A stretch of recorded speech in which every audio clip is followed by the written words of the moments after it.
జై శ్రీరామ్. నేను మీ Dilip, daring star YouTube channel. Tamil చూశారు కదా, బాసురా లుచ్చా డే 1 ఆల్ టైమ్ రికార్డ్.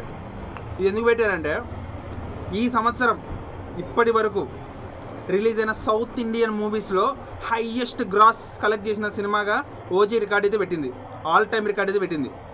ఈ సంవత్సరం ఇప్పటి వరకు హైయెస్ట్ గ్రాస్ కూలీ, రజనీకాంత్ కూలీ, ఆ మూవీ 151 కోట్ల గ్రాస్ పెట్టి హైయెస్ట్ రికార్డుగా ఉండగా, ఇప్పుడు ఆ రికార్డు బ్రేక్ చేసి ఈ సంవత్సరానికి డే 1 హైయెస్ట్ గ్రాస్ 154 కోట్లు పెట్టింది ఓజీ.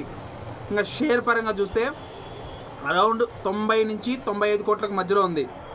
సో 95 కోట్ల షేర్ అనుకోండి మ్యాక్సిమం. 154 కోట్ల గ్రాసు, 95 కోట్ల షేర్. ఆంధ్ర తెలంగాణలోనే 90 కోట్ల గ్రాస్ వచ్చింది, 68 కోట్ల షేర్. సో అదనమాట. యూఎస్ఏలో కూడా అదే రేంజ్లో 40 కోట్ల దాకా గ్రాస్ వచ్చినట్టు చెప్తున్నారు. సో ఇవన్నీ కలుపుకొని 154 కోట్ల గ్రాసు, 95 కోట్ల షేర్ అయితే రాబట్టింది. ఇంకా ఈ సినిమా 174 కోట్ల బ్రేక్ ఈవెన్ టార్గెట్తో వచ్చింది. సో ఇంకొక 80 కోట్లు వచ్చేస్తే సినిమా హిట్. సో ఈ సండే కల్లా బ్రేక్ ఈవెన్ అయితే అయిపోద్ది.